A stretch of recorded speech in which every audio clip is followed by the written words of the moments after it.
ये आकाशवाणी है। स्पॉटलाइट में प्रस्तुत है विशेष कार्यक्रम भारतीय गणतंत्र के 72 साल।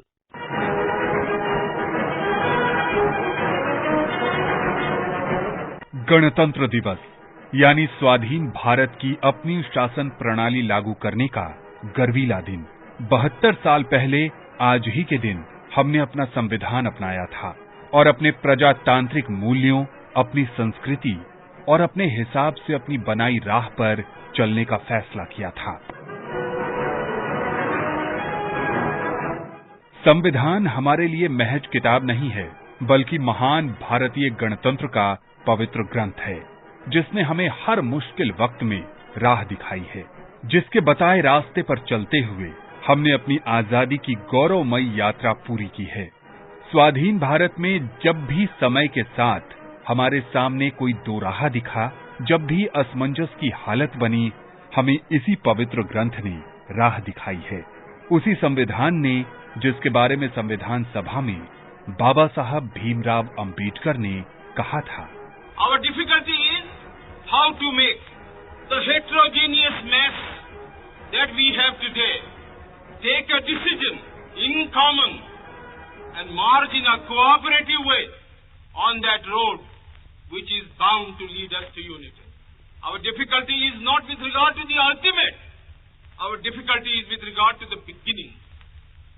I should have thought that in order to make a start, in order to induce every party, every section in this country, it would be the act of greatest statesmanship for the majority party, even to make a concession to the prejudices of people who are not prepared to march together.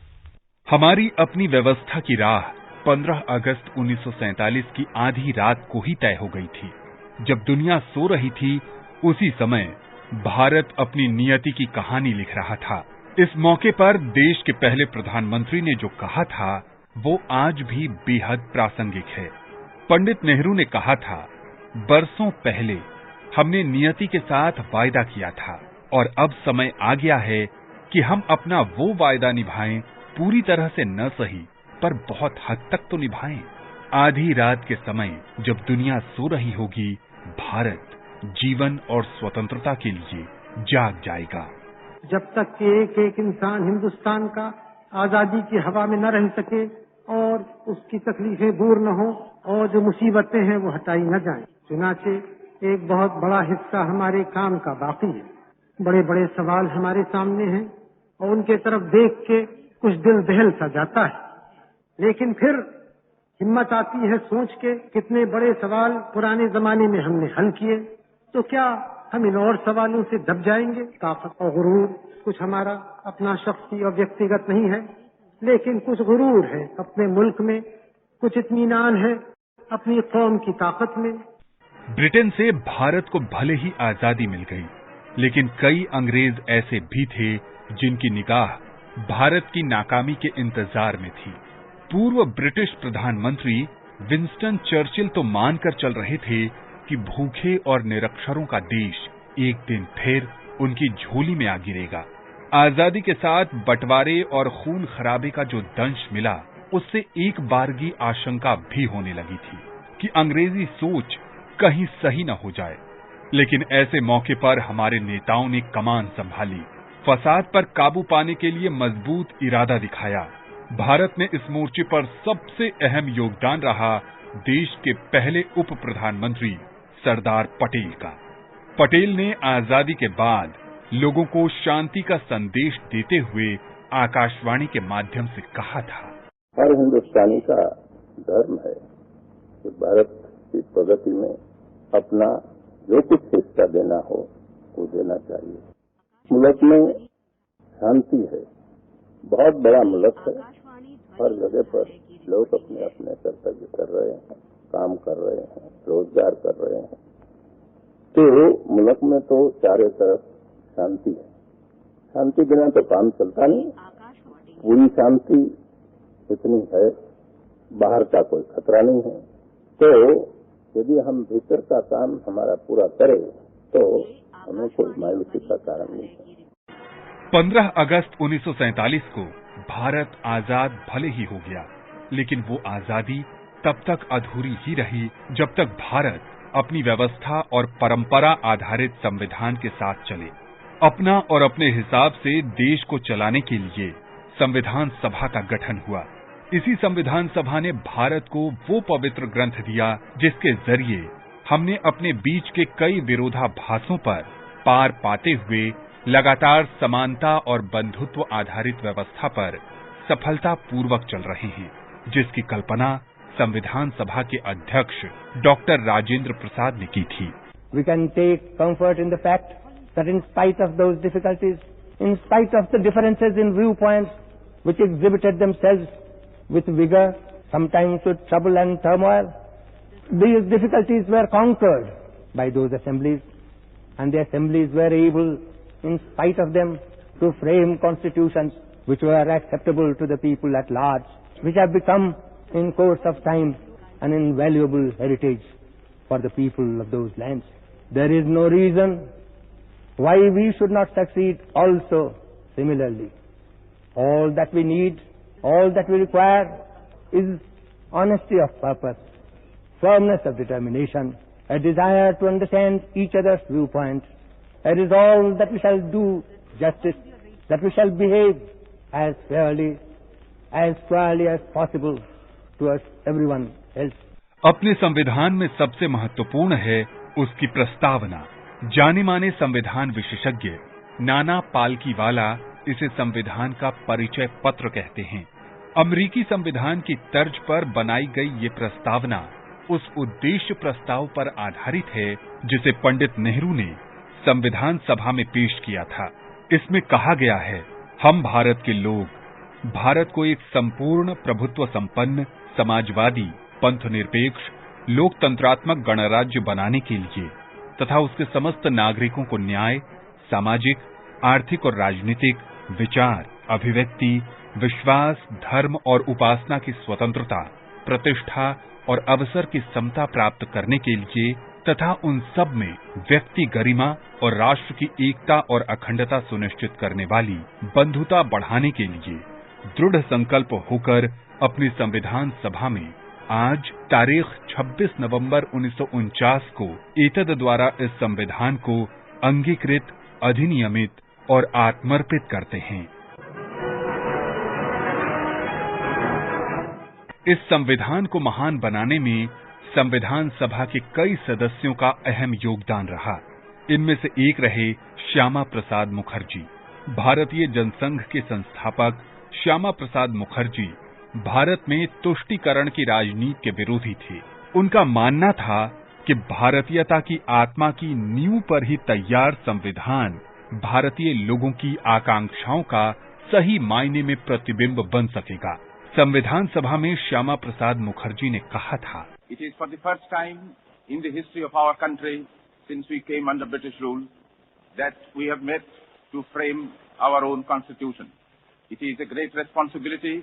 In fact, as the honorable mover of the resolution reminded us, it is a solemn and a sacred trust which we Indians have agreed to perform, and we propose to do so to the best of our ability. The amendment which has been moved by Dr. Jaikar raises certain questions of fundamental importance. I am sorry I cannot support the amendment. The effect of the amendment practically is that we cannot pass a resolution of this description until the sections, if they ever meet at all, until the sections have met and made their recommendations. Dr. Jaikar wants that we should not pass this resolution until both the Indian states and the Muslim League are enabled to attend the Constituent Assembly. So far as the Indian states are concerned, they cannot come, even if they wish to, until these sections have met and settled the provincial constitution, which means so many months which none can foretell. So far as the Muslim League is concerned, no doubt everyone regrets that the Muslim League has not found it possible to attend the preliminary session of the Constituent Assembly. But what guarantee is there that if this resolution is postponed till January 20th, as Dr. Jaikar suggests, the Muslim League will come and attend this session? I feel, sir, that the question really should be looked at from a different point of view. Does this resolution raise issues which are in any way inconsistent with the cabinet mission scheme of May 16. If it does raise issues which are inconsistent with that scheme, then obviously we are prejudging matters, we are raising matters which we have no right to do. संविधान सभा में 300 से ज्यादा सदस्य थे, लेकिन संविधान को रचने में सबसे महत्वपूर्ण भूमिका रही संविधान सभा की प्रारूप समिति की, जिसके अध्यक्ष थे बाबा साहेब भीमराव अंबेडकर। इसी महत्वपूर्ण समिति के सदस्य थे तमिलनाडु निवासी एन गोपालासामी अय्यंगर। गणतंत्र दिवस के मौके पर संविधान को लेकर कही उनकी बात को भी याद कर लेना चाहिए। Within the jurisdiction of His Majesty's government, in my opinion, to say whether they would accept the federal court's view or whether they would not, because it is entirely out of their hands. The Constituent Assembly makes the reference to the federal court, and it is for the Constituent Assembly to say before it makes the reference that it will abide by the decision of the federal court. What will happen? Assuming that the federal court's decision is in favor of the view taken by His Majesty's government, what will be the position of those who have taken a contrary view? The only thing they can do, in view of all the commitments they have made to individual provinces and communities. देश की चाहे जो भी समस्या हो, हमारे संविधान में उसको सुलझाने के विधान दिए हैं। हमारे संविधान की यही ताकत है कि दुनिया में हमारा आज एक खास मकाम है। ये संविधान से हासिल ताकत ही है कि भारत कोरोना के कुशल प्रबंधन के लिए दुनिया भर में जाना जा रहा है। संविधान की ये शक्ति ही है कि हर भारतीय नागरिक को उसके प्रति श्रद्धा है। संविधान की इस विशेषता को साल 2020 के संविधान दिवस पर प्रधानमंत्री नरेंद्र मोदी ने भी समझा।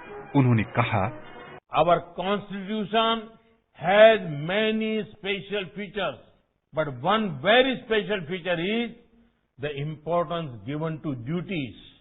Mahatma Gandhi himself was very keen about this. He saw a close link between rights and duties.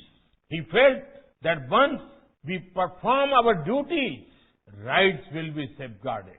हमारे प्रयास ये होने चाहिए कि संविधान के प्रति सामान्य नागरिक की समझ और ज्यादा व्यापक हो। इसके लिए संविधान को जानना, समझना भी बहुत जरूरी है। केवाईसी एक नए रूप में, केवाईसी यानी नो योर कॉन्स्टिट्यूशन, हमारे संविधान सुरक्षा कवच को भी मजबूत कर सकता है। इसलिए मैं संविधान के प्रति जागरूकता के लिए निरंतर अभियान चलाते रहना ये देश की आने वाली पीढ़ियों के लिए आवश्यक मानता हूं। गणतंत्र दिवस 2022 कई मायनों में बेहद खास है। दशकों से अमर जवान ज्योति जो इंडिया गेट परिसर में जल रही थी, उसे राष्ट्रीय समर स्मारक में स्थानांतरित किया गया है। इस वर्ष गणतंत्र दिवस परेड में भारतीय वायुसेना, थल सेना और नौसेना ने संयुक्त रूप से 75 एयरक्राफ्ट के जरिए शानदार फ्लाई पास्ट कर आजादी के अमृत महोत्सव को यादगार बना दिया। आइए गणतंत्र दिवस पर हम संकल्प लें, आजादी के बाद हमारे लिए रोशनी की किरण बने अपने संविधान में लिखे हर शब्द का सम्मान करेंगे, उनका मान बढ़ाएंगे और समानता तथा भाईचारा आधारित व्यवस्था को बनाए रखने में अपना योगदान देंगे।